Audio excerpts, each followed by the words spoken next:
En tout cas, merci pour votre invitation. Ça me permet de m'extirper un peu de la grisaille parisienne. Non, je vais le faire, oui, comme ça. Ouais.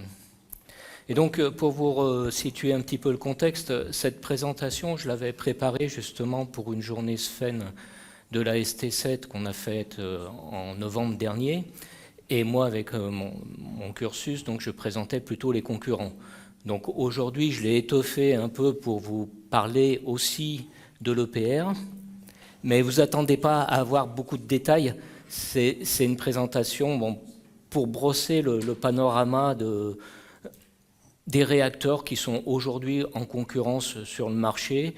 Et je l'ai faite volontairement un peu, de façon un peu, une présentation un peu caricaturale, histoire de fixer un peu les idées pour faire grossir les traits sur chacun des modèles concurrents qu'on peut avoir.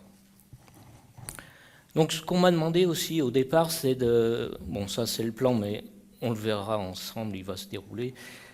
C'est de vous rappeler qu'est-ce que c'était finalement ces réacteurs de troisième génération. Alors c'est peut-être évident pour certains d'entre vous, ça fait toujours du bien de le rappeler. On voit souvent cette image avec les différentes générations de réacteurs.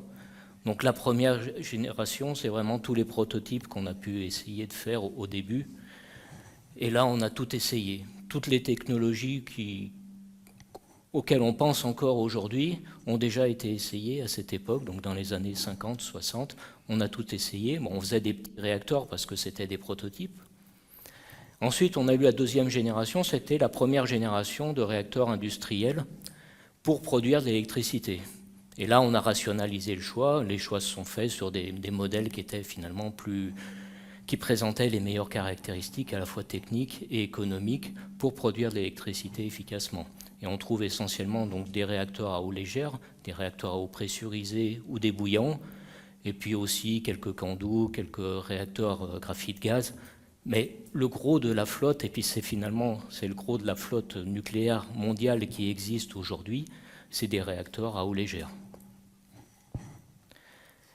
Et il y a eu l'accident de TMI d'abord, Three Mile Island aux États-Unis avec une fusion du corps, puis l'accident de Tchernobyl, et en 2011 il y a eu aussi l'accident des tours jumelles. Et donc à partir surtout déjà de l'accident de TMI, on a commencé à se dire ces accidents de fusion du corps qu'on croyait presque impossibles, qu'on pouvait éviter, ça existe, ça peut arriver. Donc si ça peut arriver, ça veut dire qu'il faut quand même qu'on fasse quelque chose sur la sûreté des réacteurs. Et puis ça a été renforcé, ce besoin d'améliorer la sûreté des réacteurs par l'accident de Tchernobyl, bien sûr. Et donc les réacteurs de troisième génération, c'est les réacteurs qui ont été conçus en tirant profit de l'expérience de ces accidents et avec la volonté donc d'améliorer de façon très significative la sûreté des réacteurs. Donc d'une part, améliorer la sûreté, et puisqu'on a une fusion du corps à TMI, améliorer la sûreté, c'est réduire la probabilité, le risque du risque de fusion du corps. Donc améliorer les systèmes pour que cette probabilité diminue. Et puis, puisque ce risque de fusion existe, c'est ajouter aussi des systèmes pour traiter le cas de la fusion si jamais on devait à nouveau arriver jusqu'à la fusion. On a vu que c'est arrivé à nouveau avec Fukushima. Et puis il y a ce dernier volet qui est le volet de protection renforcée contre les agressions externes. Ça, c'est plus tourné vers l'accident du 11 septembre 2001. On s'est dit quand même, les réacteurs nucléaires sont des éléments sensibles et donc il faut qu'ils aient une protection vis-à-vis des agressions externes. Alors, dans les agressions externes, bien sûr, on pense à la chute d'avion, mais c'est toute agression externe confondue. C'est les tsunamis, ça peut être, quand on parle de missiles, généralement, quand on dimensionne un réacteur, on ne pense pas à un missile balistique ou quelque chose comme ça. C'est juste un élément qui est envoyé contre le réacteur. Donc ça, c'est vraiment sûreté améliorée. Ça, c'est la troisième génération. Et puis, il y a une notion de performance économique, parce que contrairement à ce qu'un ancien président croyait, ce n'est pas parce qu'un réacteur est vieux qu'il n'est pas sûr. puisque que ce soit TMI ou que ce soit Tchernobyl, c'était presque des réacteurs tout neufs. TMI, il avait 1 mois et demi, et puis Tchernobyl, il avait à peine plus d'1 an. Donc vous voyez, c'est pas une question d'âge, la sûreté au niveau des réacteurs. Et oui, je disais ça parce que donc, ce que les investisseurs se sont rendus compte, c'est qu'au bout d'1 mois et demi, à TMI, ils ont perdu tout leur investissement. Et l'investissement sur un réacteur nucléaire, c'est quand même assez lourd. Donc on a demandé aussi à avoir des performances économiques améliorées, d'essayer de travailler sur les coûts, d'avoir quelque chose de moins cher. Baisser les coûts, augmenter la disponibilité, pareil pour la flexibilité, et puis tant qu'à faire, amortir notre investissement sur une durée encore plus longue. Donc ça, c'est la 3e génération. Alors vous avez sûrement vu aussi parler de génération 3+. Génération 3+, c'est pareil que génération 3. C'est juste un argument commercial, que je crois qui a été inventé au début par Westinghouse, pour essayer de dire le mien, il n'est pas pareil, il est 3+, et puis après tout le monde s'est mis dans 3+, donc 3 ou 3+, c'est le même combat. C'est des réacteurs avec la sûreté améliorée. On parle maintenant de la génération 4, de plus en plus. Bon, je ne vais pas développer, mais là c'est autre chose, ce n'est pas une question de sûreté, mais c'est un autre besoin, c'est de traiter la fermeture du cycle, la gestion des matières et la non-prolifération. Voilà pour ce petit panorama au début des générations. Et donc je vais passer donc, à notre référence française, l'EPR. Qu'est-ce que l'EPR? Donc l'EPR, c'est un modèle, mais ça je vais me répéter, ils ont tous été développés donc, à partir des années 90. Et pour nous, Français, donc dans le cadre d'une coopération franco-allemande, et à cette époque, que ce soit pour les Français et pour les Allemands, on avait pratiquement fini de construire notre parc nucléaire. On savait qu'il allait se passer des années sans construire de nouveaux réacteurs, et il fallait concevoir, préparer l'après. Et puis comme tout ça, ça coûte cher, on s'était mis ensemble pour le faire. Donc c'était de développer le standard, à la fois pour la France et pour l'Allemagne, pour renouveler les 2 parcs de 3e génération. Et bien sûr, comme on le fait ensemble, on répond à la fois aux exigences des autorités de sûreté françaises et puis allemandes. On a choisi d'avoir une gamme de puissance forte. Alors pourquoi avoir une grosse puissance? Parce que ce soit en France ou en Allemagne, c'était pareil. On n'a pas beaucoup de place sur laquelle construire des réacteurs nucléaires. Et puis le climat étant ce qu'il était, le climat antinucléaire, je parle, c'est pas évident de trouver un autre site pour construire des réacteurs. Donc l'idée, c'est d'utiliser les sites existants et d'installer le maximum de puissance possible là où on peut construire des réacteurs, là où on a déjà les autorisations de le faire. D'où une grande puissance. Et puis aussi, c'est un enseignement qui a été tiré depuis le début de l'histoire du nucléaire. Quand on veut faire des économies, généralement, le plus simple, c'est de faire grossir la puissance. On reste sur un modèle avec à peu près les mêmes composants et on pousse la puissance au maximum pour tirer le maximum d'économies, pour produire le maximum d'énergie. Et donc, au niveau de l'EPR, on a misé dans sa conception sur une évolution, sur un concept dit évolutionnaire, c'est-à-dire en utilisant des solutions qui sont déjà éprouvées et en les améliorant. Ce n'est pas uniquement une volonté de Framatome EDF, enfin des constructeurs, mais c'était aussi une volonté des autorités de sûreté que le modèle qu'on conçoive repose le plus possible, tire le maximum bénéfice du retour d'expérience existant. Donc c'est comme ça qu'on a conçu l'EPR. Alors maintenant, regardons à quoi ça ressemble. Au niveau de la chaudière, donc l'ensemble où on produit l'énergie, on a un corps donc, plus gros, avec 241 assemblages, des assemblages de combustible qui sont classiques, comme ceux qu'on a sur le parc. Donc là, ils ont 14 pieds pour avoir suffisamment de puissance. La puissance thermique, elle va entre 4300 et 4590 suivant les modèles. Bon, on a 89 grappes pour absorber la réaction nucléaire, enfin pour arrêter le réacteur. La nouveauté, peut-être la seule grosse nouveauté qu'on a au niveau du corps, de la chaudière, c'est ce réflecteur lourd. Le réflecteur lourd, c'est une pièce qui sert à réfléchir les neutrons. Et donc, à renvoyer des neutrons qui s'échappent du corps, à les renvoyer dans le corps de façon à pouvoir provoquer des nouvelles fissions et donc utiliser le combustible le mieux possible, avoir le plus de neutrons qui puissent donner lieu à des fissions, donc avoir une meilleure utilisation du combustible. Le deuxième avantage de ce réflecteur lourd, contrairement au Parc, là on a une pièce en acier massive, et cette pièce en acier, finalement, elle sert aussi d'écran entre la cuve et le corps. Donc elle va protéger la cuve des rayonnements des neutrons de haute énergie et des gammas de haute énergie. Et finalement, ce qui fait la durée de vie d'une installation nucléaire, c'est la durée de vie finalement de la cuve. Et la cuve, sa durée de vie, elle est impactée par le rayonnement. Par le rayonnement. Donc c'est le vieillissement sur rayonnement de la cuve qui va impacter la durée de vie. Donc comme ça, grâce à ce dispositif, on diminue significativement l'impact neutronique du rayonnement sur la cuve. Typiquement, il faut voir que les calculs qui ont été faits, l'affluence cumulée, donc c'est le flux de neutrons de haute énergie et de gamma cumulés sur la cuve au bout de 60 ans, il est inférieur sur l'EPR au bout de 60 ans que sur un REP 900 au bout de 40 ans. Donc on va préserver notre cuve. On a un circuit primaire qui est classique, type Westinghouse, 4 boucles, donc ce qu'on a sur le Parc. Ce qui change, c'est qu'on a des composants qui sont plus gros. Alors ils sont plus gros parce qu'on a une puissance qui est plus grande, mais ils sont encore plus gros que ça. L'idée, c'est qu'on a augmenté la taille des composants au-delà de l'augmentation homothétique de puissance pour avoir plus d'eau à l'intérieur de notre circuit primaire et à l'intérieur de chacun des composants. Ce qui fait que si on a plus d'eau, tous les transitoires qui vont se dérouler seront plus lents. Avec une puissance donnée, on a un volume d'eau plus important par kilowatt produit. Et donc, on va avoir des transitoires plus lents et ça permet de mieux gérer la sûreté, ça donne plus de temps aux opérateurs pour gérer ce qui peut se passer.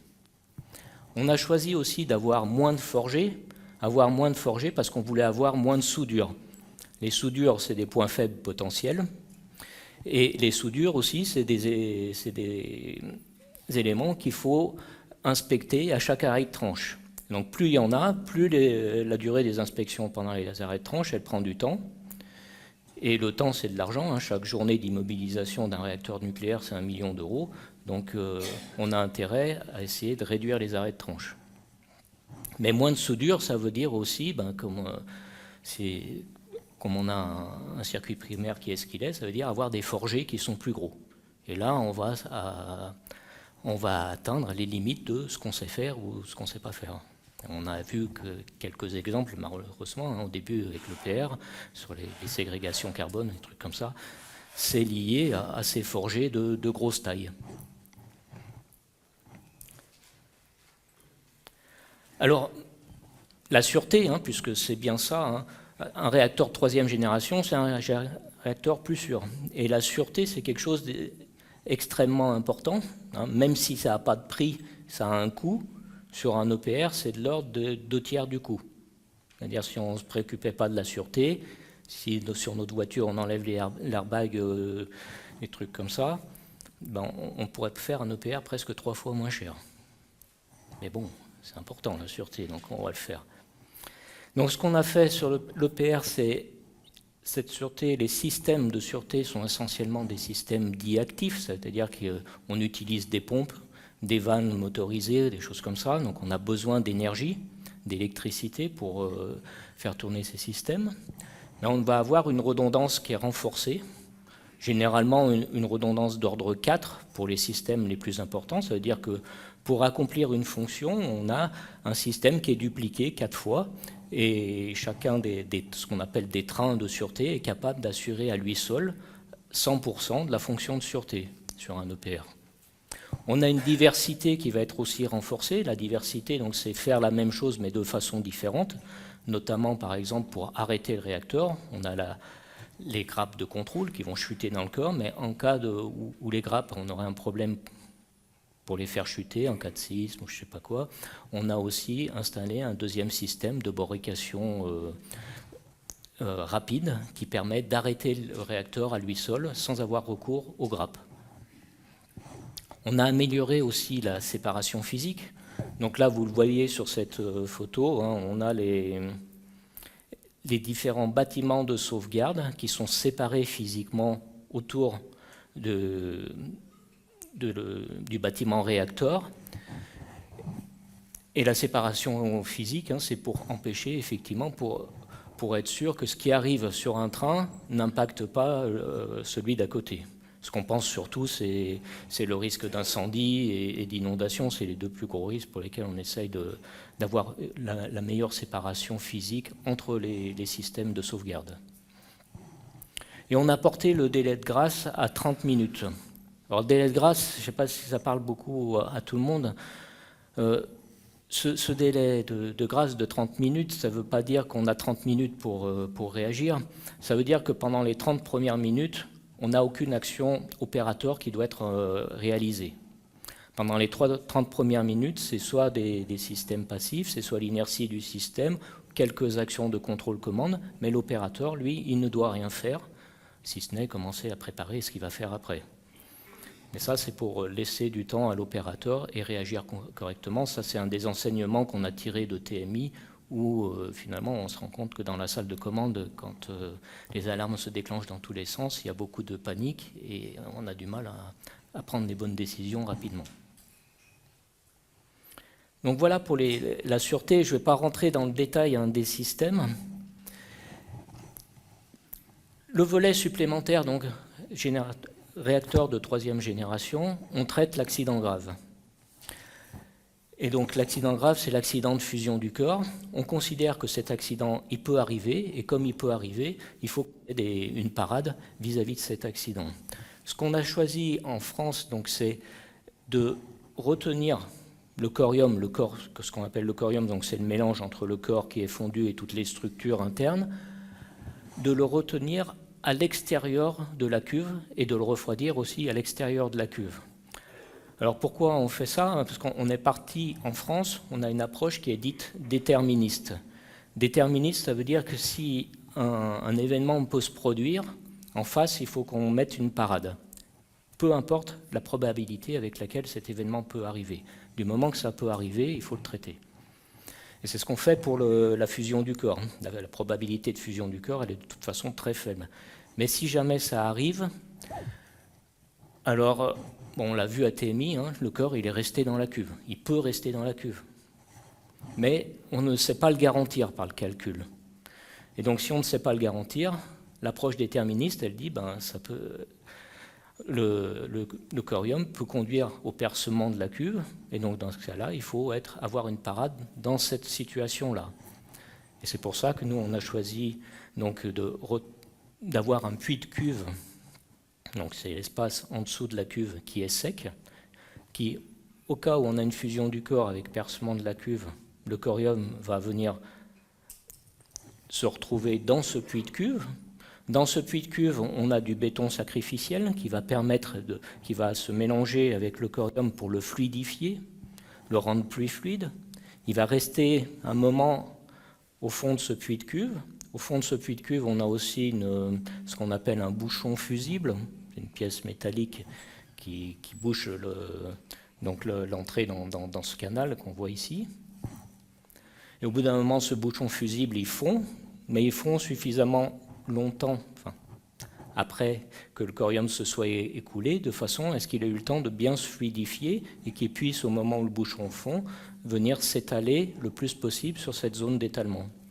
Et l'objet de la zone d'étalement, c'est d'étaler le corium le plus possible, puisqu'on va le refroidir par sa surface, donc d'avoir une surface la plus grande possible pour optimiser le refroidissement du corium. Et là encore, on a un système passif qui, lorsque le corium vient s'écouler dans la zone d'étalement, il va faire fondre en même temps un câble métallique qui ferme des vannes qui relie donc ce réservoir d'eau qu'on appelle l'IRWST à cette zone d'étalement. Comme le câble est fond, les vannes elles s'ouvrent et l'eau de l'IRWST va venir s'écouler au niveau de la zone d'étalement d'abord par-dessous le plancher pour refroidir le plancher et maintenir son intégrité, et ensuite ça va venir recouvrir le corium pour le refroidir dans la durée.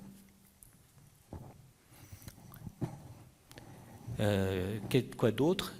Et donc quand on a un accident donc, de fusion du corps, l'oxydation des gaines de zirconium va produire beaucoup d'hydrogène, et pour éviter d'avoir un risque d'explosion d'hydrogène à l'intérieur de l'enceinte du bâtiment réacteur, on a des recombineurs à hydrogène donc qui servent à recombiner passivement l'hydrogène avec les molécules d'oxygène pour faire de l'eau, hein, ou avec le carbone, le CO, le monoxyde de carbone pour faire du CO2, et éviter tout risque d'explosion à l'intérieur de l'enceinte.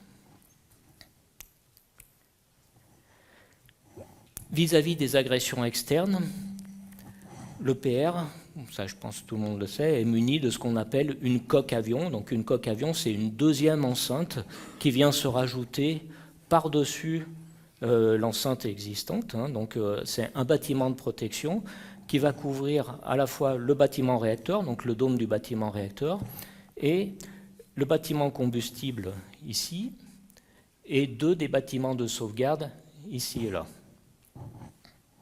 Alors pourquoi que deux des bâtiments de sauvegarde? Parce que les deux autres bâtiments de sauvegarde sont protégés par ce qu'on appelle la séparation physique. Puisqu'on a une redondance d'ordre 4 sur l'EPR, qu'il faut un seul train pour remplir la totalité de la fonction. En cas d'agression externe, on pense à la chute d'avion. Si un avion vient chuter d'un côté sur un des bâtiments de sauvegarde, celui qui est de l'autre côté du bâtiment réacteur est protégé par le bâtiment réacteur. Même si le retour d'expérience existant montre que quand il y a un avion qui tombe, 20 minutes après, il y en a un deuxième. Mais c'est comme ça. Donc, bon, voilà, hein, vous voyez, c'est très rapide comme présentation. Pour dresser un bilan, j'ai appelé ça bilan, mais c'est peut-être pas vraiment le mot, mais ce qu'on peut dire de l'EPR aujourd'hui, c'est qu'on en a trois unités qui sont en production. Une en Finlande, ça fait pas très longtemps, mais ça y est, on est arrivé. 2 en Chine. On en a une qui est en cours de commissioning, donc qui devrait bientôt démarrer en France, et en construction au Royaume-Uni. Et à côté de ça, on a des projets, donc en France, avec notamment donc, les EPR2 qui ont été annoncés par le président, et puis aux États-Unis par la duplication donc, d'Hinkley Point à Sizewell. Et à côté de ça, on a quelques prospects. Donc, bon, République tchèque, ce serait plutôt avec une version de plus basse puissance, un EPR 1200, c'est ce qui est proposé. Et puis en Inde, on y croit toujours, depuis le temps, mais ça finira peut-être par arriver. Donc voilà à peu près le panorama de l'EPR, notre référence française. Et à côté de ça, on a des modèles qui aujourd'hui, sur les appels d'offres ouverts, qui sont en concurrence avec l'EPR. Et le premier d'entre eux, c'est l'AP1000. L'AP1000, c'est le modèle de Westinghouse. Et ce qu'on peut dire, l'AP1000, c'est le modèle innovant de 3e génération. Lui-même, toujours pareil, hein, développé après TMI, dans le cadre d'un programme américain qui s'appelle Advanced Light Water Reactor, donc la LWR, le double objectif était d'une part de réduire la dépendance à l'opérateur, puisqu'on avait vu à TMI que c'est quand même une succession d'erreurs humaines, et aussi de réduire les coûts d'investissement. Comme je disais tout à l'heure, à TMI, ils ont perdu leur investissement au bout d'un mois et demi, et bien sûr, ils n'en sont pas remis. Donc, pour pouvoir rendre le nucléaire à nouveau attractif, il fallait réduire les coûts d'investissement. Donc j'ai mis un petit smiley vert pour la dépendance à l'opérateur, parce que ça, on y arrive bien. Malheureusement, réduire les coûts d'investissement, quand on veut augmenter la sûreté et baisser les coûts, c'est deux choses qui ne vont pas vraiment ensemble. Je l'ai mis ici pour la P1000, mais c'est vrai pour tous les modèles. Hein. Franchement, on augmente la sûreté, on n'arrive pas à baisser les coûts. Hein. C'est comme ça.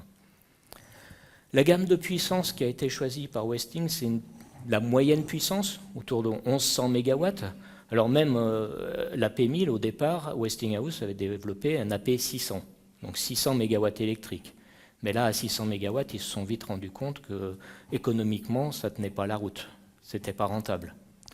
Donc, ils ont fait rentrer un réacteur de 1000 MW au forceps dans une architecture initialement prévue pour un 600 MW. Pratiquement sans modifier aucune des dimensions radiales. Et Westing a misé énormément donc, sur l'innovation. Et puis, comme c'est des très bons communicants, ils ont dit on innove, mais avec des solutions déjà éprouvées. Bon. Alors, c'est vrai, il y a des solutions éprouvées. Hein. Quand on regarde la chaudière, c'est un cœur classique, 157 assemblages, juste un peu plus grand, passer à 14 pieds pour pouvoir produire plus de puissance. Une puissance de 3400 MW, 69 grappes. Le circuit primaire, bon, ce n'est pas forcément ce qu'on a l'habitude de voir en France, mais c'est un modèle qui existe, c'est un modèle typique de combustion engineering. Donc c'est un circuit primaire à deux boucles, donc avec deux gros générateurs de vapeur, deux branches chaudes. Mais les pompes 2, on ne sait pas faire assez puissantes, donc il y a 4 pompes, et donc 4 branches froides. La nouveauté, c'est que Westinghouse utilise des pompes dites à rotor noyé. Donc des pompes à rotor noyé, c'est-à-dire que le moteur, la partie moteur de la pompe est dans le circuit primaire. Ça évite d'avoir à gérer tout le système de joints et le risque de fuite associé. Mais la contrepartie, c'est que le moteur il est dans le circuit primaire.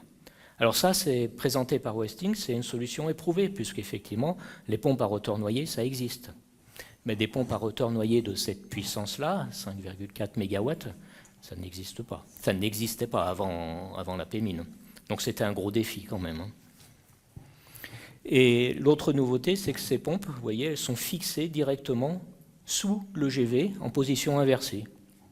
Il n'y a pas de branche en U, comme on a sur nos circuits à nous, sur nos circuits primaires, pour relier la pompe au GV. Donc là aussi, c'est un autre défi, puisque les vibrations de la pompe sont transmises directement sur le GV. Et la position inversée de la pompe risque aussi de ne pas faciliter la maintenance, puisque ce qu'on va maintenir sur une pompe, essentiellement, c'est le moteur. Et là, comme le moteur est tout en bas, tous les dépôts radioactifs vont venir se déposer petit à petit sur le moteur. Donc plus la maintenance va être reportée dans le temps, plus elle se fera dans un milieu dosant.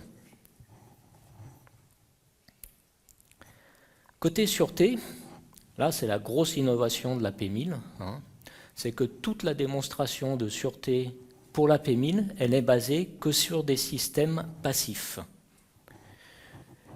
Et ces systèmes passifs, ils procurent à la P1000 une autonomie de 72 heures, 3 jours, sans aucune intervention opérateur. Donc ça, c'est un... Alors après, on n'y croit pas, ça avait été fait au départ pour un 600 MW, je vous le rappelle. Donc là, on est passé à 1000 MW. Ça rend les choses plus compliquées, ça rend les systèmes un peu plus compliqués.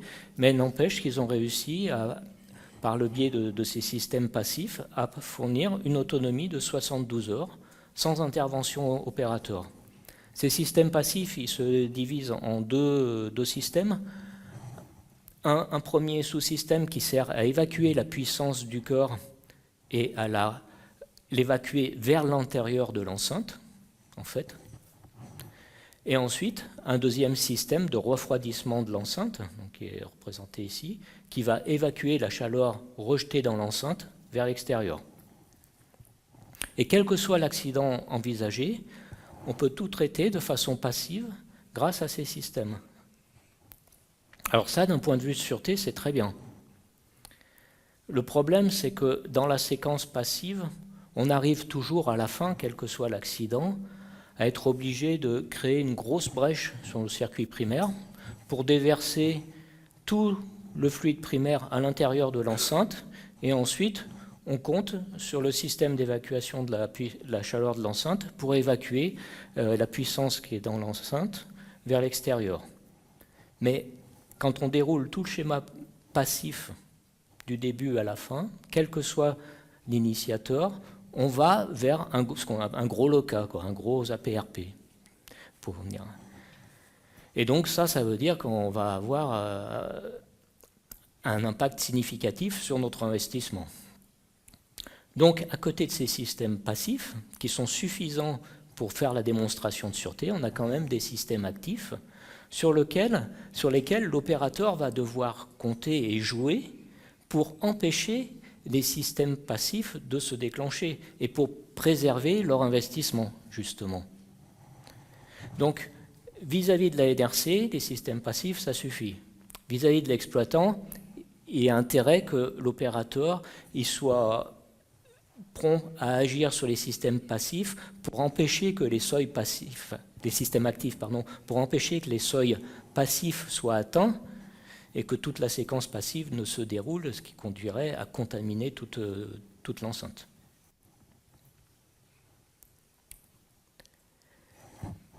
Pour l'accident grave, donc l'accident avec fusion du corps, ce que Westing a retenu, c'est la rétention du corium à l'intérieur de la cuve, un peu comme ATMI, et pour garantir, pour essayer de s'assurer de la faisabilité de retenir le corium, le corps fondu à l'intérieur de la cuve, ce qu'ils mettent, c'est un système de refroidissement de la cuve par l'extérieur. Donc ça marche bien, mais ça nécessite d'avoir ce qu'on appelle une approche probabiliste. Parce que dans une approche déterministe, on ne sait pas garantir à coup sûr qu'on n'aura pas de percement de la cuve. Mais la probabilité pour que ça arrive, elle est très faible. Donc ça passe vis-à-vis de la NRC avec une approche probabiliste, parce que la probabilité est faible. Ça ne passerait pas avec la S, qui veut une approche déterministe, que si ça peut arriver, il faut pouvoir le traiter. Parce que là, si on perce la cuve, vous voyez que le puits de cuve, il est en eau, et il y a du corium qui risque de venir en contact avec l'eau, et donc on a un risque d'explosion vapeur. Et explosion vapeur, ça veut dire aussi endommagement de l'enceinte. Et endommagement de l'enceinte, ça veut dire relâchement de produits de fission vers l'environnement. Mais la probabilité est très très faible, et donc c'est quelque chose qui passe quand on a une approche de sûreté probabiliste. Et côté agression externe, alors l'APMI, du fait de son système d'évacuation non passive de la puissance, de la chaleur de l'enceinte, qui est évacuée par qui est réalisée grâce à cette enceinte, qui est une enceinte métallique qui sert à la fois d'enceinte et d'échangeur, finalement. Donc on a cette enceinte métallique qui sert d'enceinte de confinement, et autour on a un bâtiment qui lui est ouvert pour permettre une circulation d'air autour de l'enceinte, mais qui est un bâtiment de protection uniquement. Alors ce bâtiment de protection, là aussi, les niveaux de protection sont variés. Dans l'AP1000 tel qu'il est construit aux États-Unis, c'est des nouvelles structures en sandwich, en acier, béton, acier, qui sont censés résister à des chargements élevés. Ceux qu'ils ont construits en Chine, c'est du béton renforcé classique. Et avec une épaisseur donc, de 90 cm, c'est pas très épais. Donc ça ne peut pas dire que ceux qui sont faits en Chine, ils n'ont pas une grosse résistance par rapport à des agressions externes extrêmes. Hein. Pour marcher tous les jours, c'est pas de souci. Enfin, la dernière innovation qu'a apporté Westing, quand même, c'est sur l'utilisation intensive de la construction modulaire. Alors intensive, peut-être même trop intensive, parce qu'il y a des modules qui sont extrêmes, comme celui qu'on voit ici, qui est le module qui contient à la fois la cuve, les générateurs de vapeur, et qui fait pratiquement 1000 tonnes.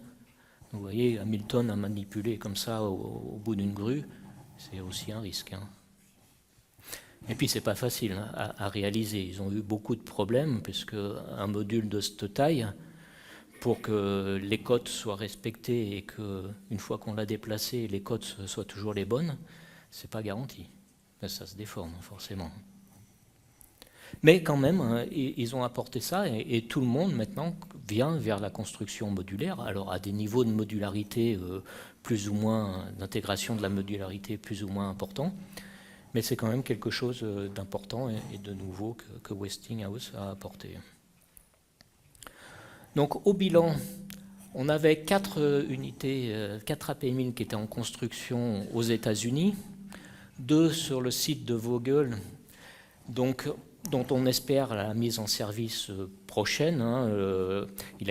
Vogel 3 a été raccordé au réseau il n'y a pas très longtemps. Donc la mise en service est prévue d'ici la fin de l'année, normalement, pour l'unité 3 et l'année prochaine pour l'unité 4.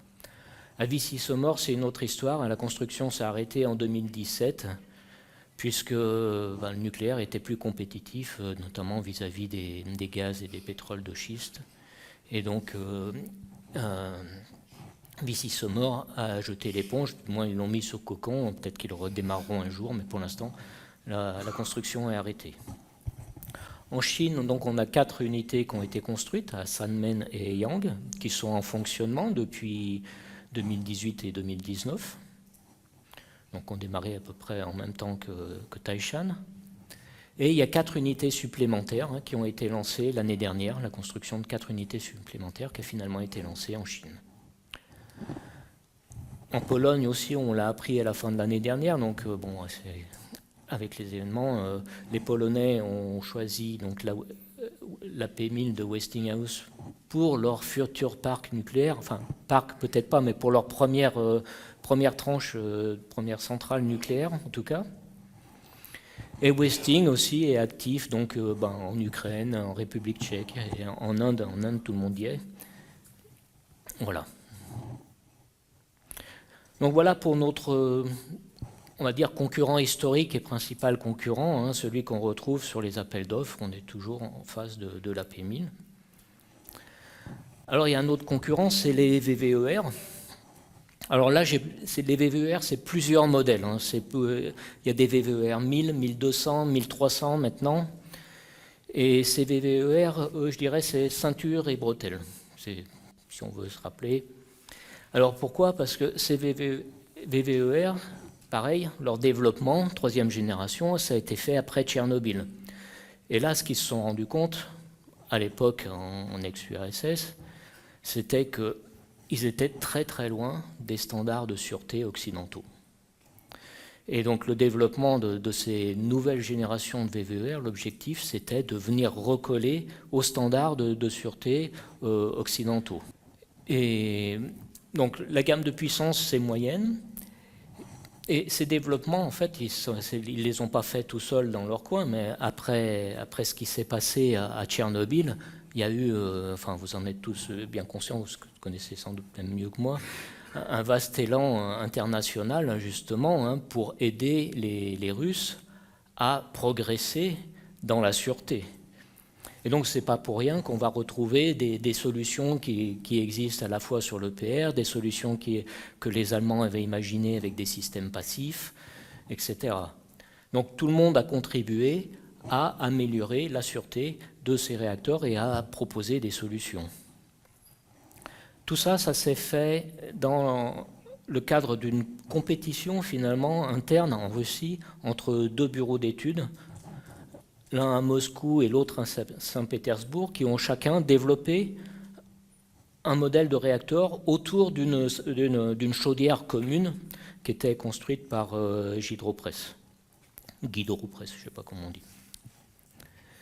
Et donc là, on a plusieurs modèles qui commencent aux 1000 MW, le 1100, la S2006, et puis le 1300, le VVER Toy, comme on l'appelle maintenant.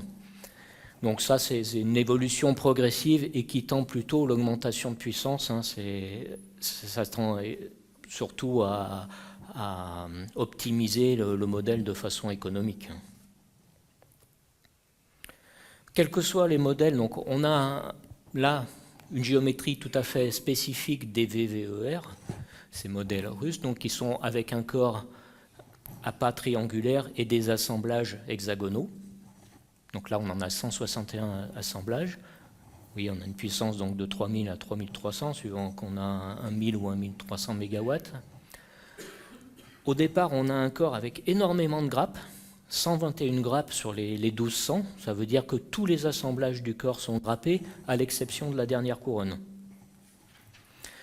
Et ça coûte cher, et on le voit bien, la tendance, c'est de réduire le nombre de grappes sur le dernier modèle, enfin sur la dernière évolution, le VVER Toy, il n'y en a plus que 89.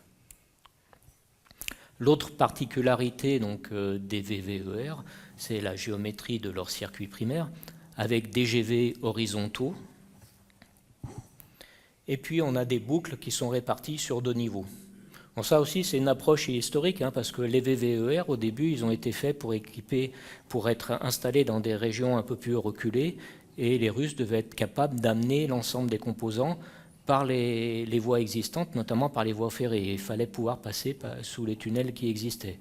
D'où la nécessité d'avoir des composants les plus compacts possibles. Donc, au niveau de la cuve, ça s'est traduit par un corps avec un pas triangulaire, ce qui permet d'avoir la géométrie la plus compacte. Et au niveau des GV horizontaux étaient plus compacts aussi que nos GV verticaux. Et surtout, ils en mettaient beaucoup. Les VVER 440, donc uniquement 440 MW, il y a 6 GV. Et comme il y a 6 GV sur un VVER 440, on ne peut pas mettre les 6 GV, raccorder les branches chaudes et froides des 6 GV sur une même virole, comme on le fait nous. Donc ils sont raccordés, les branches chaudes et les branches froides, sur 2 étages différents. Et ça, c'est resté ensuite, même maintenant qu'il y a plus de place, puisqu'il y a moins de GV, ils sont restés avec cette géométrie-là. Donc côté sûreté, c'est d'abord des systèmes de sauvegarde actifs, comme on a sur l'EPR, donc ça c'est la partie ceinture. Alors je ne vais pas détailler, mais ce qu'on voit c'est que effectivement sur les 1000 MW et puis le VVER 1200 à Saint-Pétersbourg, on a une architecture à 4 trains indépendants avec chaque train capable d'assurer 100% de fonction de sûreté.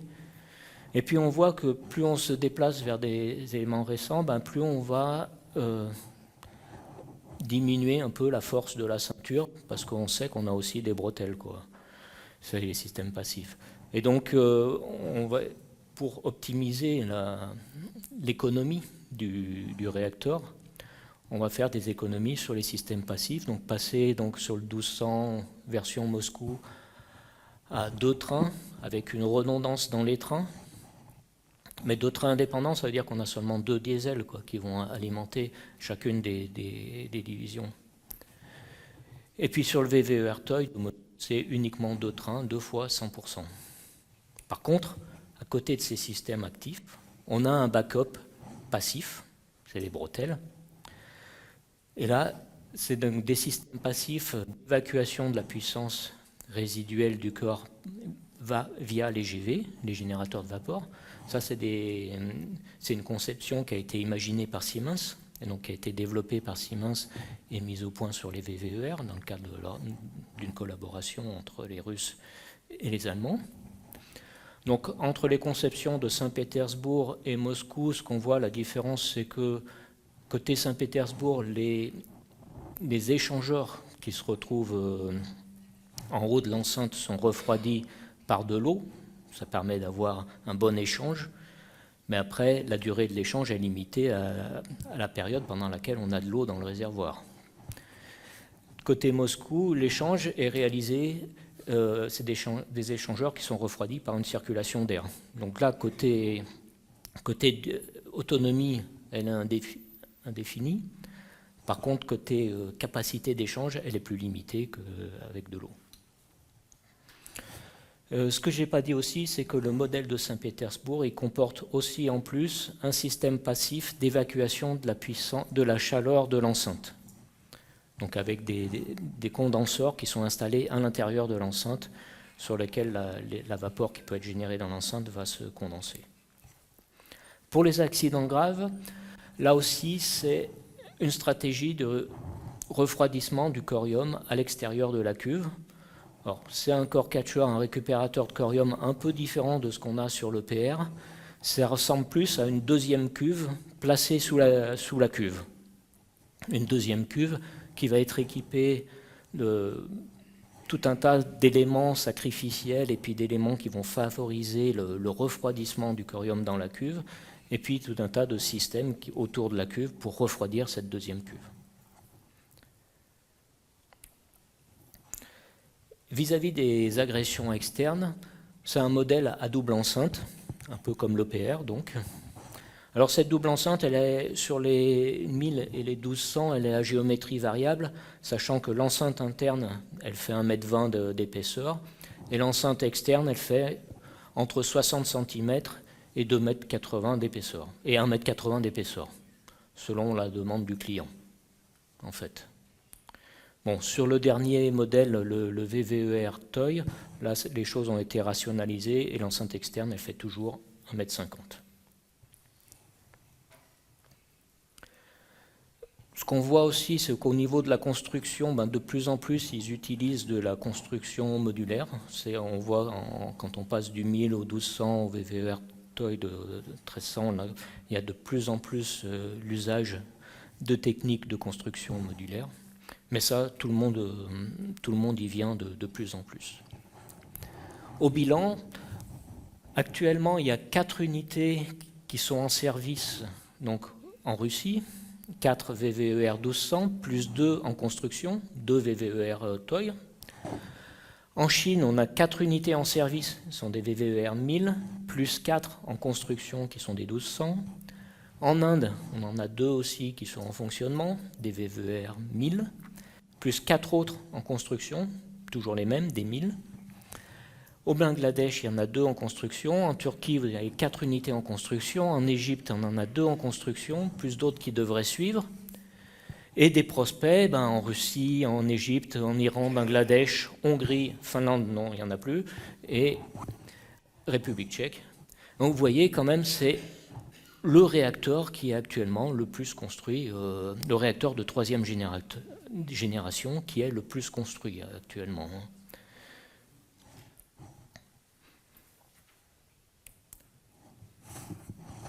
Donc ça, c'était le deuxième. Passons à nos amis les Chinois. Le contexte du développement des 3e générations chinois est un peu différent. C'est plutôt articulé autour de Fukushima.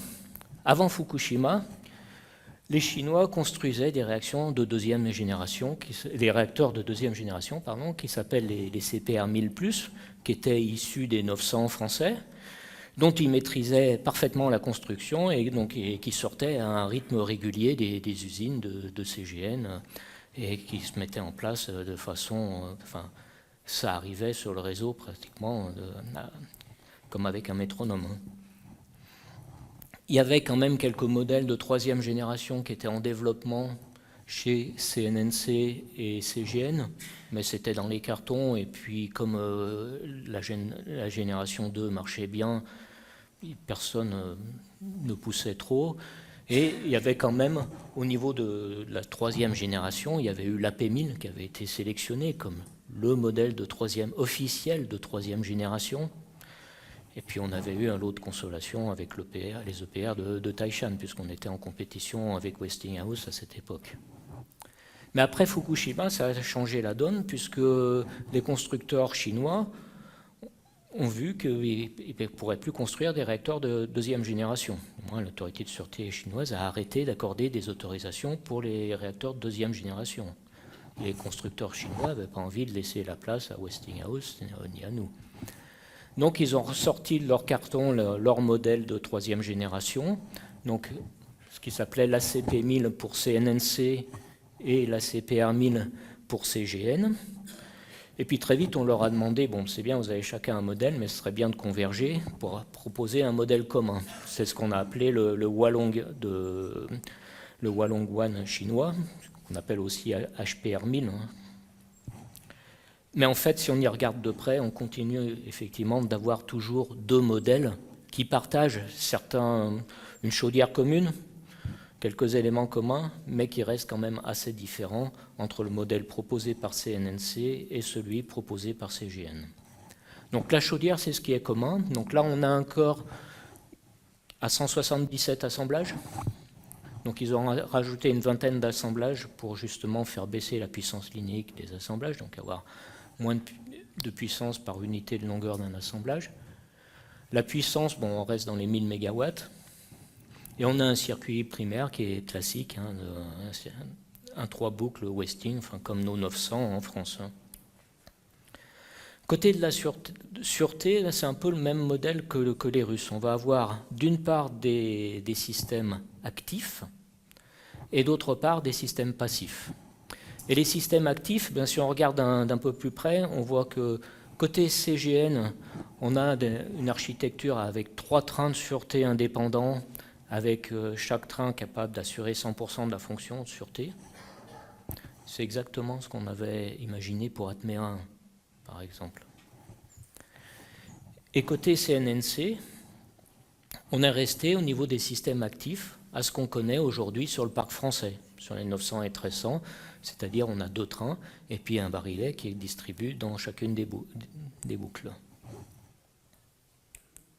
Mais à côté de ces systèmes actifs, donc, on a un backup de systèmes passifs et qui sont les mêmes que ce qu'on retrouve sur les VVER russes, donc refroidissement du corps par les GV.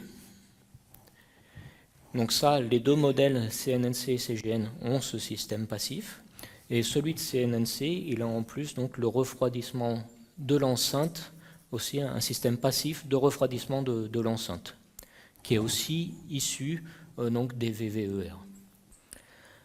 Et pour les accidents graves, ils sont partis sur la même philosophie que la P1000, avec rétention du corium à l'intérieur de la cuve, avec refroidissement de la cuve par un système de refroidissement externe de la cuve. Ils ont, comme sur la P1000, ajouté un réservoir à l'intérieur de l'enceinte, suffisamment élevé pour pouvoir justement alimenter, aller refroidir la cuve de façon gravitaire. Et puis pour la protection contre les agressions externes, c'est une double enceinte du type EPR. C'est même tellement du type EPR que sur la double enceinte de CNNC, elle a exactement les dimensions de l'enceinte de l'EPR. Quand on regarde le bilan de ces Hualong, actuellement on en a 3 qui sont maintenant en fonctionnement. 2 à Fuchin qui ont été construits par CNNC, de conception CNNC, et un à Fangzhengang, de conception CGN. Et puis on a 10 unités supplémentaires qui sont déjà en cours de construction, plus d'autres unités encore qui sont dans le pipeline d'autorisation qui devrait être bientôt autorisé. Donc maintenant, ces Hualong sont en train de se dupliquer largement en Chine. Le modèle de CNNC a été construit aussi au Pakistan et il fonctionne. Et pour ce qui est des prospects, bon, le marché des Hualong One, c'est essentiellement la Chine. Un peu encore le Pakistan pour le modèle de CNNC, et peut-être aussi l'Argentine où ils ont des prospects, mais finalement ils ont un marché interne qui est tellement conséquent qu'ils ne regardent pas tellement à l'extérieur. Ils l'ont fait dans un premier temps pour se donner... ce qui les intéressait d'en construire à l'export, c'est plus pour se donner une crédibilité que pour faire des affaires. Côté chinois, en tout cas. Voilà. Et dans ce panorama donc, des réacteurs de 3e génération, on en trouve un dernier qui est le réacteur coréen. Et ça, bon, c'est un peu caricatural, mais je dirais que c'est le modèle d'entrée de gamme, en fait. C'est celui qui est pas cher comparé aux autres. Hein. Donc, toujours pareil, hein, ça a été lancé dans les années 90. Et là, c'était de développer donc, le successeur du standard coréen, qui était de 2e génération. Et c'est une adaptation donc, d'un modèle de combustion engineering qui est le CE80+. Alors, ce CE80+, c'est un modèle de combustion engineering qui n'a jamais été construit, mais qui avait été développé également dans le cadre du programme ALWR, le même programme où a été développé la P1000. Il y avait un volet sur les réacteurs avec des sûretés actives. La gamme de puissance, donc c'est de la grosse puissance, 1400 MW, et là c'est essentiellement aussi, alors d'une part pour réduire les coûts, et puis pour accélérer la cadence, c'était au départ aussi pour accélérer la cadence de production d'énergie, enfin d'électricité qu'on pouvait produire à partir du nucléaire, quoi. Donc plutôt que d'installer 1000 MW à chaque fois, on installait 1400, ça permettait d'accélérer. Même si après le programme coréen s'est retrouvé un peu arrêté. Et comme sur l'EPR, donc l'objectif c'était aussi de plus partir sur des évolutions à partir de modèles déjà éprouvés. Donc quand on regarde la partie chaudière, on a un corps qui fait donc déjà un gros corps avec 241 assemblages de combustible. Donc là, c'est des assemblages de 16-16, un peu différents de ce qu'on trouve chez nous, 93 grappes. Et au niveau du circuit primaire, c'est vraiment le circuit typique de combustion engineering, avec donc les deux énormes GV. Donc là, imaginez, hein, c'est 4000 MW thermiques, donc c'est deux GV qui font chacun 2000 MW thermiques, c'est énorme. Et donc 4 branches froides, avec des pompes, cette fois-ci des pompes classiques, et qui sont reliées au GV par des branches en U. On a encore un héritage de la deuxième génération, ce qu'on voit au fond de la cuve, au bas de la cuve, il reste des pénétrations pour l'instrumentation et le corps, donc des pénétrations de fond de cuve. Ça aussi, je ne l'ai pas mentionné, mais c'est vraiment quelque chose, une disposition que tous les autres ont supprimée, justement pour éviter d'avoir au fond de la cuve des éléments fragiles qui pourraient conduire à une vidange de la cuve. Donc ça reste quand même sur les APR 1400 coréens. Au niveau de la sûreté, c'est des systèmes de sauvegarde essentiellement actifs, avec une architecture à 4 trains à 50%, ça veut dire qu'il faut toujours 2 trains qui soient en fonctionnement pour assurer 100% de la fonction de sûreté. Et ces 4 trains sont alimentés par uniquement 2 divisions électriques. Donc ça, c'est aussi un autre point faible, mais ça coûte moins cher, mais c'est quand même moins robuste d'un point de vue sûreté. Il y a quand même une petite innovation, c'est ces accumulateurs dits avancés. Donc c'est des accumulateurs qui ont à l'intérieur une géométrie particulière qui permet justement d'avoir 2 régimes d'injection. Un régime où on injecte un grand débit au début et un deuxième régime où on va injecter un plus petit débit, ce qui fait que finalement ces accumulateurs vont pouvoir injecter de l'eau pendant une plus longue période, ce qui permet de se passer des pompes d'injection de basse pression.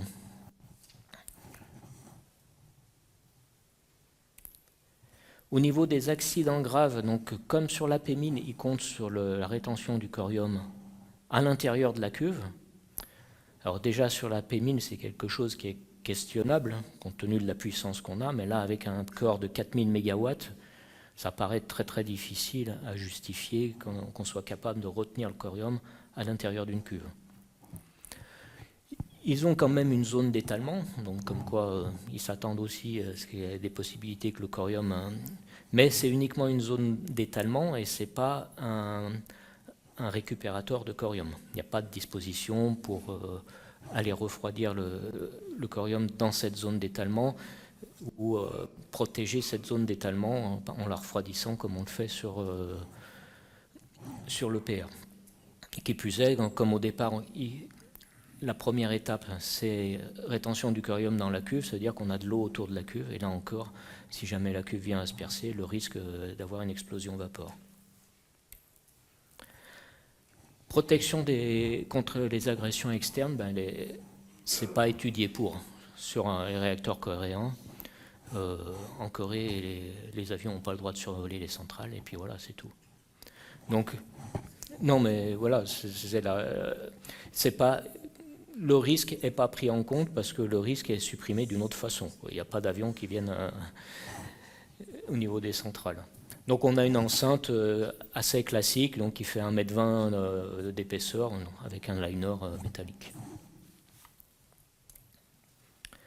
Au niveau du bilan donc, de ces APR 1400, on en a actuellement 3 qui fonctionnent en Corée, 3 autres qui sont en cours de construction, et 2 unités supplémentaires qui sont aussi planifiées, donc qui devraient finalement se faire, mais bon, ça dépend un peu des gouvernements coréens, c'est assez mouvant en ce moment.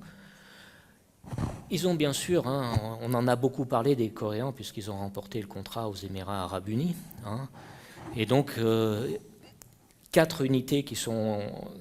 Enfin, un contrat pour 4 unités, il y en a déjà 3 qui sont en cours de fonctionnement, et la dernière devrait rentrer en fonctionnement cette année, même d'ici le milieu de l'année, très bientôt. Donc ils essayent aussi de se placer en Inde, En République tchèque, c'est un peu comme nous, avec un modèle de plus faible puissance, donc qui est dérivé de la PR1400, qui est la PR1000. Et puis en Inde, oui. Voilà, donc actuellement, quand on regarde ce qui se passe sur les appels d'offres, quand il y a des appels d'offres et puis que chacun vient proposer son modèle, c'est grosso modo les 4 modèles qu'on retrouve. Et il y en avait beaucoup plus que ça à une époque qui était en développement. C'est pour ça que j'ai dit et les autres. Il y a ceux qui ont disparu.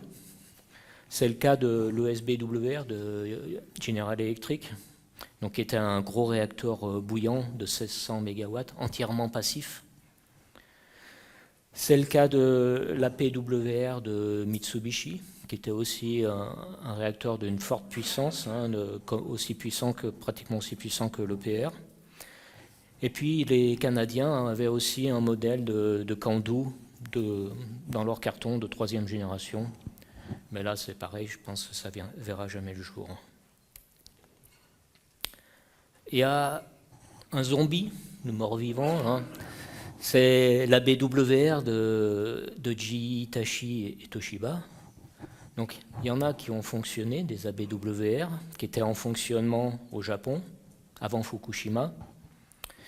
Et depuis, il y en a toujours qui sont en cours de construction, mais pour l'instant, qui n'ont pas des autorisations pour redémarrer. Pour l'instant, au Japon, aucun réacteur bouillant n'a eu d'autorisation pour redémarrer.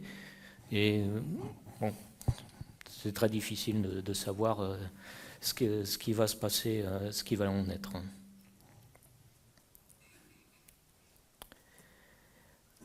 On a aussi ce modèle chinois, là, qui est le CAP 1400, alors parce que les Chinois ont développé, donc ont construit des AP1000 en Chine.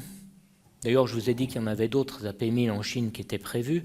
En fait, ce n'est pas tout à fait des AP1000, c'est des CAP 1000, Chinese AP1000, en fait, hein, parce qu'ils les ont sinisés depuis.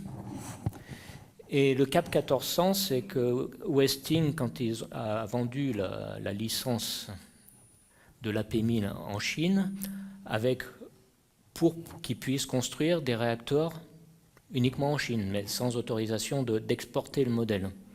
Et dans les clauses du contrat de Westing, l'exportation était autorisée pour ainsi développer un modèle supérieur à, justement, c'était 1390 MW, d'où le 1400. Donc ça, c'est un modèle qu'ils ont développé avec l'ambition de l'exporter. Et je disais l'Arlésienne parce qu'on ne sait pas trop, on entend des choses contradictoires sur ce modèle. On en a entendu parler jusqu'à peu près en 2014, où le début des travaux s'est très bien passé, avait l'air d'avancer correctement. En 2014, vous voyez, ils avaient posé tout le ferraillage pour être prêts à couler le premier béton. Et ce premier béton, on n'en a jamais entendu parler.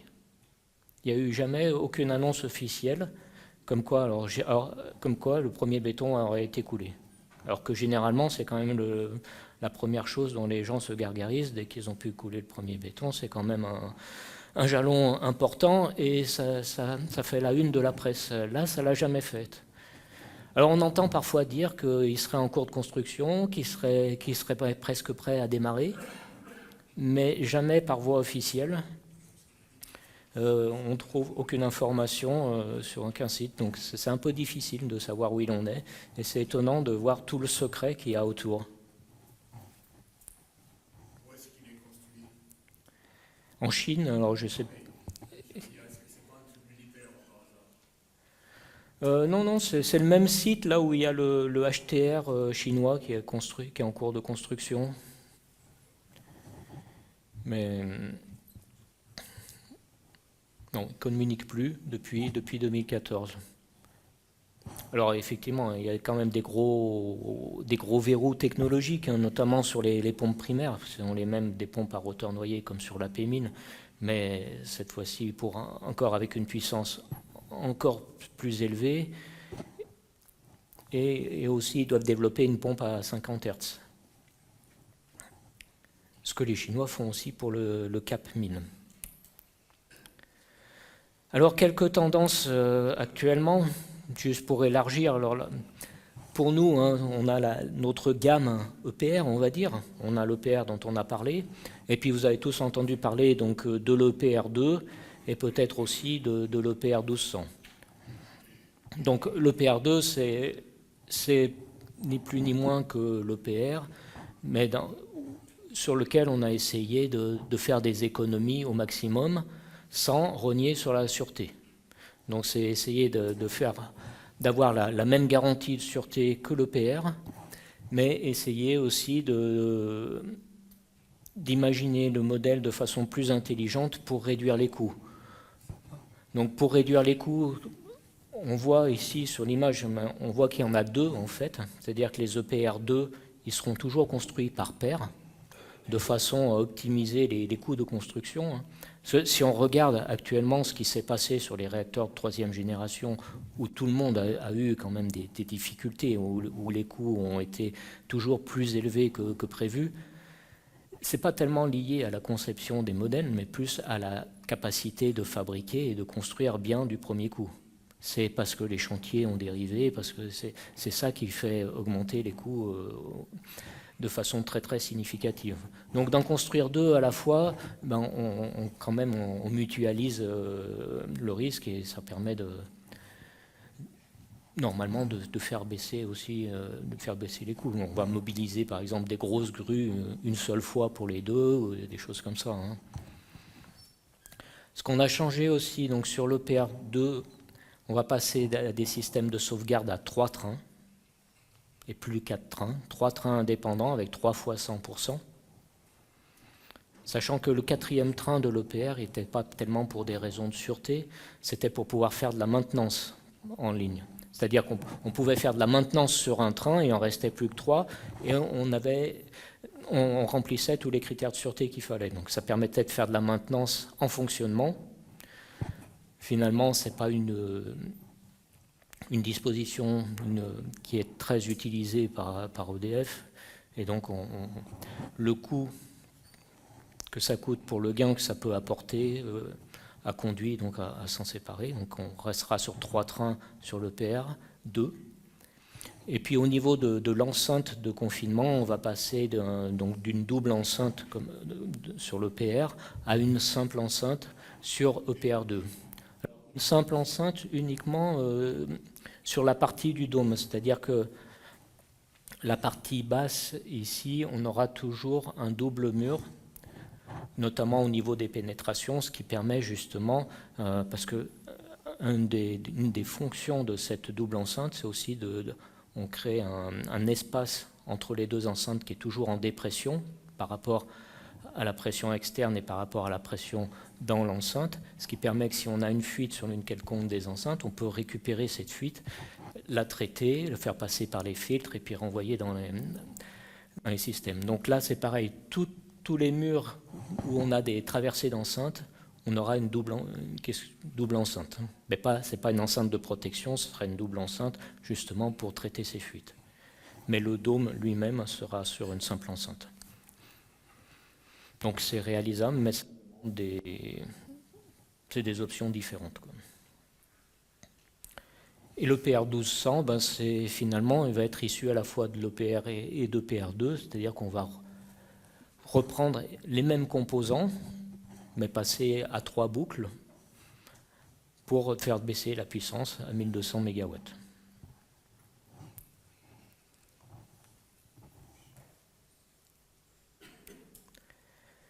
Les Coréens, ils font un peu pareil. À partir de leur APR 1400, que je vous ai présenté, ils avaient développé, là je l'ai mis en grisé parce que un EU APR 1400 pour le marché européen, notamment c'était pour répondre à l'appel d'offres en Finlande, à l'époque qu'ils l'avaient développé, parce qu'ils voyaient bien que leur modèle 1400, leur modèle initial ne répondait pas aux exigences des autorités de sûreté européennes. Donc ils avaient développé ce EU APR 1400 qui, on voit, ressemblait beaucoup à l'EPR avec une double enceinte, 4 trains indépendants, 4 fois 100%, etc. Un récupérateur de corium aussi, qu'ils avaient rajouté. Ils avaient un développement qui s'appelait l'APR+, aussi, qui était un développement dans lequel ils intégraient des systèmes passifs, justement. Et finalement, cet APR 1000, c'est un peu la synthèse des deux. On va intégrer des systèmes passifs, on voit qu'on garde une double enceinte, on a des systèmes actifs de sauvegarde avec une redondance qui est accrue. Et donc ça va être un concurrent donc, de l'EPR 1200. Mais pour l'instant, comme l'EPR 1200 aussi, ça reste un réacteur papier sur lequel on n'a pas encore beaucoup d'éléments. Un nouveau modèle aussi qui est apparu dans le panorama, c'est le modèle de Mitsubishi qu'ils appellent le SRZ 1200. Donc c'est un modèle de 1200 MW. Et quand on le regarde d'un peu près, on y retrouve pas mal de choses qui ont été développées au moment d'Atmea, donc entre Framatome et Mitsubishi justement. Notamment, on voit le récupérateur de corium. Bon, il y a une double enceinte, Atmea n'avait pas, mais là il y a une double enceinte visiblement.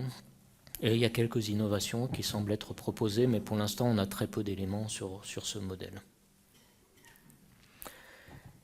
Côté Russie et côté États-Unis, donc Westinghouse, là c'est le statu quo. Westinghouse reste sur la P1000, et puis les Russes sur le VVER TOI, qui semble être la dernière évolution du VVER. Et ils n'ont pas, contrairement à nous ni aux Coréens, il n'y a pas de gamme de réacteurs proposés.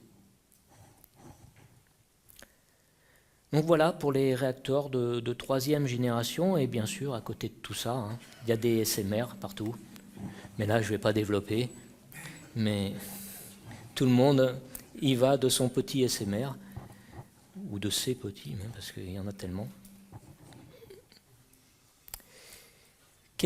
Voilà, et une petite conclusion, alors très courte pour finir.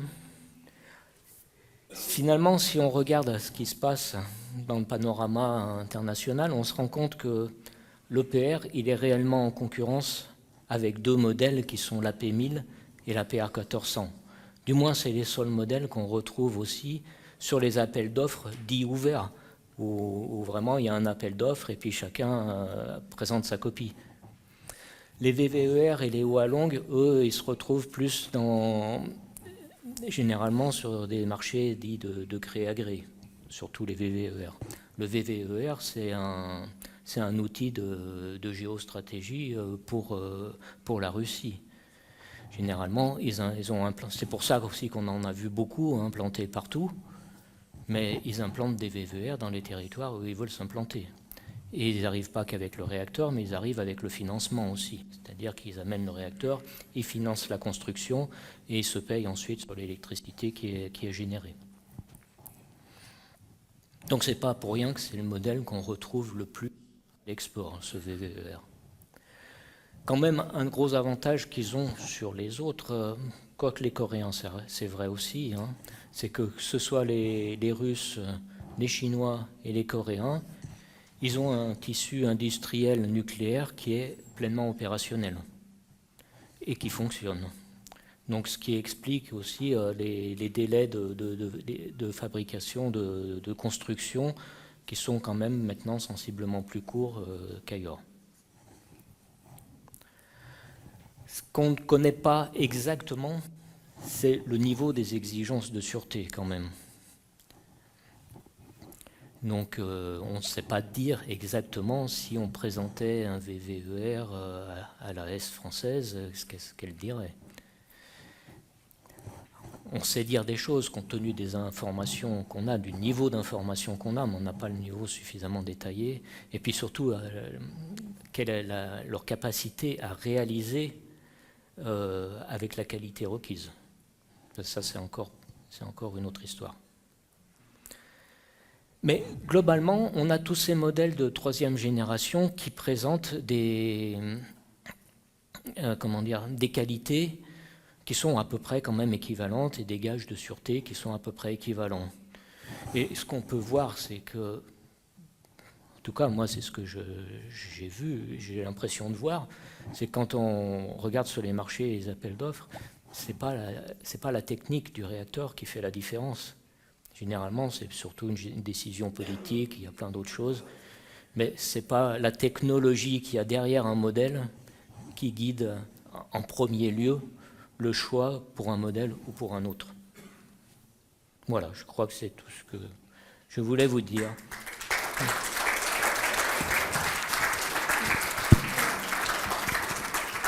Alors, si vous avez des questions. Merci Jean-Luc, merci. Moi, j'ai trouvé très intéressant le petit résumé, là, c'est 100% modèle, 100% chinois, ceinture et bretelles. Bon, je l'ai dit, c'est une caricature, hein, la vérité, voilà. elle est plus... Voilà. Voilà, nous allons passer aux questions. Alors, à Sonia, c'est tout honneur. Patrick. Effectivement, j'ai pas l'habitude de poser les questions, surtout en premier, mais là, il y a quand même quelque chose qui me démange tout particulièrement, c'est par rapport au commissioning vis-à-vis des différentes autorités de sûreté. En particulier, dans un tableau qui devait circuler à la SFEN, j'ai vu que l'EPR n'était plus en cours de commissioning aux USA. Enfin, comment est-ce que ça se passe au niveau international à ce niveau-là ?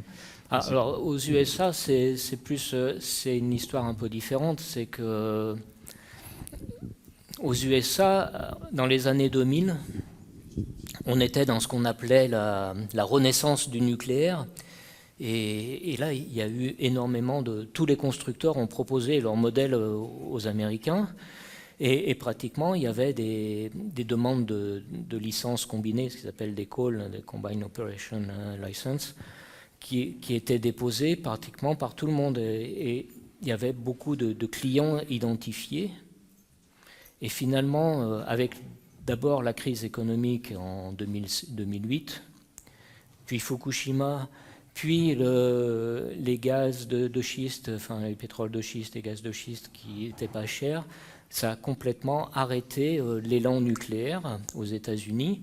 Et à part Westinghouse, qui a continué avec Georgia Energy et puis, je ne me rappelle plus, et Dominion, je crois, tous les autres exploitants potentiels ont jeté l'éponge. Donc ce n'est pas une histoire de... On est allé jusqu'au bout du licensing auprès de la NRC, mais on n'a pas de clients. On n'a plus de clients. Vous nous avez dit que pratiquement tous les réacteurs de troisième génération, à part l'EPR, avaient des systèmes, un mix de systèmes de sécurité actifs et passifs. Est-ce que ce n'est pas un handicap pour notre production de ne pas pouvoir afficher des systèmes de sûreté passifs ? Alors, l'EPR a aussi des systèmes de sûreté passifs. Alors, plus au niveau du traitement de l'accident grave sur le core catcher. Après, est-ce que c'est la sûreté? Ouais. Les systèmes de sûreté passive, je ne suis pas vraiment un grand spécialiste là-dedans, mais ils ont cette bonne image, effectivement. Et puis c'est vrai qu'on se dit, si on l'a vu avec Fukushima, en tout cas, ça a été les avantages des systèmes de sûreté passive ont été mis en avant avec Fukushima. On voit si on perd l'alimentation électrique, il y a quand même quelque chose qui continue de marcher. Après, sur des réacteurs de grosse puissance, c'est quand même compliqué à mettre en place pour être sûr que la circulation passive va bien se faire correctement, pour être sûr d'être capable de calculer. Ce qui est compliqué avec les systèmes passifs, c'est qu'on a des systèmes qui sont ouverts, où les conditions limites, elles ne sont pas forcément fixées. Et donc, il faut imaginer un peu tous les scénarios possibles pour être sûr de couvrir ce qui va se passer. Et ce qui va se passer réellement, par définition, on ne le connaît pas, quoi. L'avantage avec un système actif, on a une pompe qui injecte un certain débit. Ça, c'est une condition limite qui est déjà donnée, qui est fixée, et qui permet de traiter. Mais encore faut-il que la pompe, elle marche, ça c'est sûr. Oui, bonjour, Loïc Martin Dédier. J'ai été étonné dans les différents prospects que vous avez présentés de voir aucun pays européen, parce qu'il y a quand même des pays européens comme les Pays-Bas, la Suède, qui commencent sérieusement à vouloir relancer leur programme de construction. Oui, ils en parlent, mais pour l'instant, il n'y a aucun de ces pays qui a vraiment lancé d'appel d'offres ou de pré-offres encore pour l'instant. Donc, on sent qu'il y a un frémissement. Hein. Maintenant, on sent bien, c'est assez récent, mais on sent que maintenant là, le nucléaire repart, on en est très content. Et donc, oui, il y aura peut-être quelque chose. Mais pour l'instant, rien de concret, rien de tangible pour l'instant. Ouais. D'accord, merci. J'ai beaucoup apprécié les petits dessins ou les petites réflexions. La seule chose que je n'ai pas compris, c'est ce qui ressemblait à une culotte courte avec 2 bretelles. Est-ce que c'était pour marquer quelque chose de tout à fait récent ou un début ou ça a une autre signification? La bretelle, je l'ai vu plusieurs fois. C'était les bretelles. Avant, j'avais mis la ceinture. C'était juste pour dire que les modèles russes, il y avait la ceinture et les bretelles. Et que justement, la ceinture, c'était ces systèmes actifs. Et comme ils ont aussi des bretelles, ils tendent, dans l'évolution des modèles russes, à alléger la ceinture, donc les systèmes actifs. Monsieur Frappier, autorité du CEA. Ma question est simple. D'après vous, quelles sont les chances de la France à l'export ? Puisque vous avez montré qu'à l'heure actuelle, les principales exportations sont faites par les Russes, aussi un peu par la Corée. Les Chinois ne le font pas encore, mais comme ils arrivent à tout exporter, ils finiront bien par exporter des réacteurs un jour ou l'autre. Donc, dans ce contexte international, et compte tenu de l'histoire récente, quelles est, d'après vous, les chances d'exportation de la France, surtout qu'en plus on part avec le double handicap d'un EPR Kyoto qui est parti avec beaucoup de retard, et sans parler de notre propre pays, l'EPR de Flamanville, qui démarre de plus en plus lentement. Dans ce contexte franco-français et dans le contexte international, quelles est, d'après vous, les chances de la France d'exporter des EPR 2 ou des EPR 1200 ? Voilà, merci. Sincèrement, moi, je ne sais pas vraiment.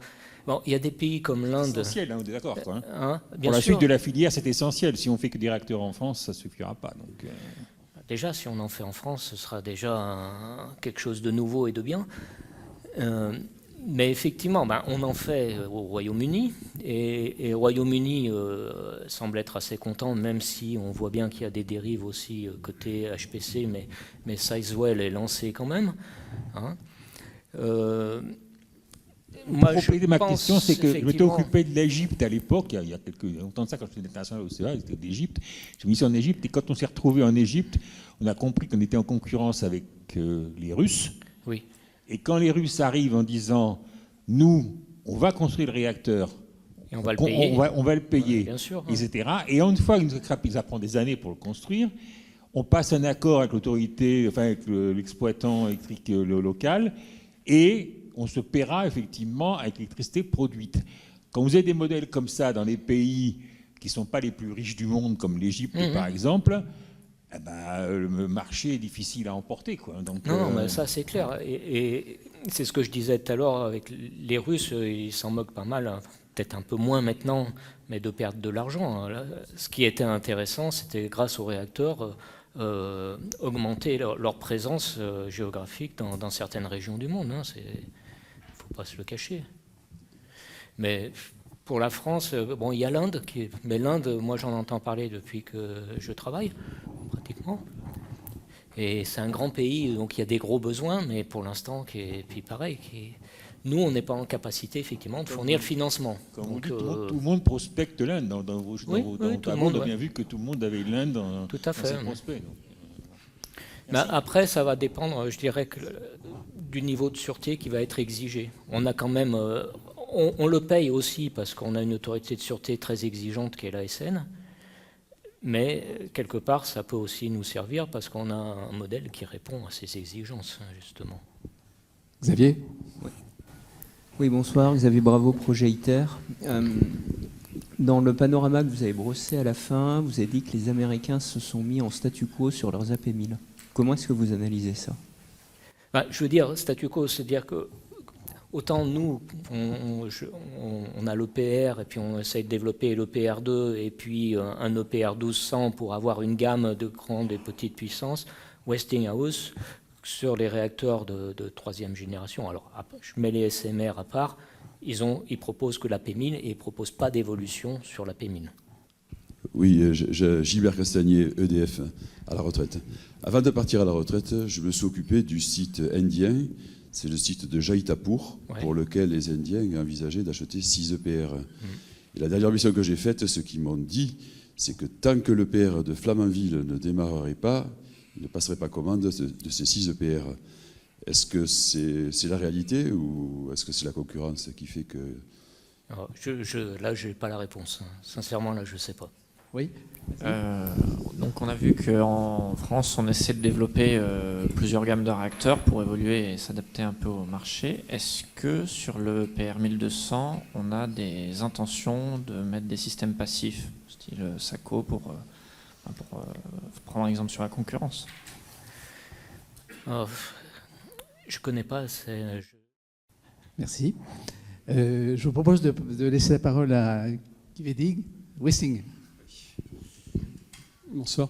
D'abord, merci pour cet exposé de qualité, parce que faire un exposé synthétique et clair, c'est pas évident sur le sujet en peu de temps. Vous n'avez pas mentionné la Bulgarie, qui fait partie également des...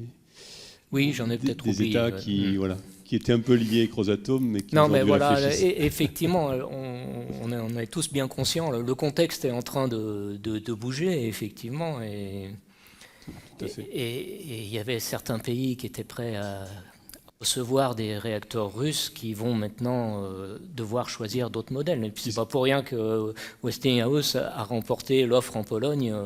Je pense que le conflit ukrainien y est pour beaucoup. Bien sûr, oui. Et d'ailleurs, Westinghouse a remporté les 6 contrats, les 6 centrales AP1000 d'Ukraine, qui se feront oui, alors là, plus tard, évidemment. Oui, c'est ça, oui. Concernant effectivement le statu quo, vous avez raison, Westinghouse reste positionné sur l'AP1000, sachant que l'innovation aujourd'hui est portée sur l'AP300. C'est ça, sur les SMR, oui. Oui. Ok, merci. Je propose une conclusion de Patrick Michaille, si tu veux dire un dernier mot ou inviter. Non, à part un grand merci pour cette présentation, effectivement claire et qui nous ouvre quand même des horizons.